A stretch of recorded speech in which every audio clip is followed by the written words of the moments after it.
Olá, bom estar de volta com vocês. Estive ausente por um pequeno período devido a uma cirurgia no olho, mas já estou enxergando bem e estou pronto para voltar a falar com vocês. Muito bem. Hoje eu quero falar com vocês sobre um fenômeno que ocorreu, saiu bastante na mídia aí, sobre uma questão de ansiedade coletiva em uma escola. Parece uma coisa superficial, sem grande importância, mas não é. Isso tem um grande significado para a gente que é educador, para a gente que é pai, para a gente que é terapeuta, para refletir com as pessoas e levarem uma compreensão mais profunda da questão. Eu vou falar para vocês de duas obras de arte importantes que têm a ver com isso. Uma é o livro Incidente em Antares, do Érico Veríssimo, onde há um fenômeno de alucinação coletiva e aí se desenrola todo aquele romance maravilhoso que é esse livro, que sugiro que quem não leu, leia. E um filme chamado A Onda, Wave, que é um filme que se passa na Alemanha, onde começa uma simulação de uma questão ideológica que de repente sai do controle, acaba tendo assassinato e assim por diante. Então, esses fenômenos coletivos acontecem e eles são preocupantes. No caso da ansiedade, ok, foi para pronto-socorro, atendeu, era uma coisa de pânico, etc. Até ali circunscrito, mas tem um significado muito profundo para a nossa análise. O que eu vejo que há nessa situação? Primeiro vamos analisar. Tem uma fragilidade do indivíduo, fragilidade das pessoas que se sentem amedrontadas, ameaçadas ante uma pequena ou uma exigência um pouco maior.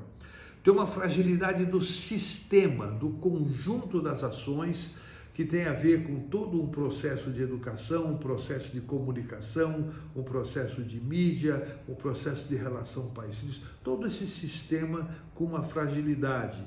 Quando eu falo fragilidade aqui, não quer dizer que falte força. Muitas vezes há autoritarismo, mas não há autoridade. As pessoas confundem autoridade com autoritarismo e, para não serem autoritárias ou autocráticas, se tornam inconsistentes. E a fragilidade que eu digo está na inconsistência. A inconsistência gera violência, punição excessiva, ameaças maiores ameaças em si, né, que já são ruins, porque há então uma fragilidade de autoridade. É preciso separar muito bem o que é autoridade do que é autocracia, do que é autoridade do que é autoritarismo. E muitos pais, e muitas escolas, muitas instituições, com medo de exercer a autoridade de uma forma consistente, acabam sendo frágeis, dando margem à insegurança. Por quê? Porque se perde um quadro de referência e todos nós precisamos ter um quadro de referência, principalmente na infância e adolescência. Na medida que as autoridades são inconsistentes, a referência fica frágil e qualquer coisa pode acontecer. Isso gera medo e insegurança. Então temos aqui a fragilidade, como eu falei, do indivíduo, a fragilidade dos pais, a fragilidade do sistema e a fragilidade do processo da educação, onde os conceitos estão confusos, no sentido assim, o que se deve, qual é a função da escola, qual é a função dos pais? As pessoas parecem que muitas famílias jogam para a escola a responsabilidade que é dos pais, e a escola muitas vezes assume esse papel que é ruim para ela, e ruim para o aluno e ruim para os pais. Então nós temos que fazer uma revisão do conceito de exercício da autoridade.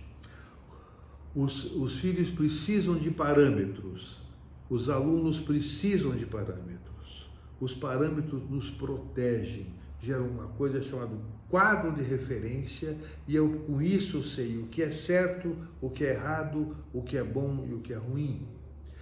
Também uma outra coisa importante nessa questão é a questão da manipulação. Onde há autoridade inconsistente, há muita manipulação. Então, nesse fenômeno de ansiedade coletiva, tem as pessoas que eram frágeis, se contaminaram com uma pressão, etc., mas também tem aquelas que manipulam. E nós temos que olhar para diferenciar muito bem isso, porque nem todos manipulam, porque se eu acho que todos manipulam, eu não levo, não considero a outra alternativa e posso então generalizar de uma forma errada. E se eu acho que todos são frágeis, eu também não vou dar devido valor ao fator manipulação. Então veja como é importante que a gente tenha essa especificidade, essa precisão no diagnosticar a situação. O diagnóstico de ansiedade é simples, mas o diagnóstico contextual, o diagnóstico da situação é bastante mais complexo. Eu vou parar por aqui nessa minha fala, mas eu vou dar sequência nela, porque eu quero aprofundar, porque eu entendo que isso é muito importante para a nossa relação pais-filhos e a nossa relação escola-aluno. Se você curtiu, curta, compartilhe. Se sabe que alguém que pode se beneficiar disso, fale para essa pessoa. Se inscreva no meu canal e eu vou dar sequência a isso. Até a próxima.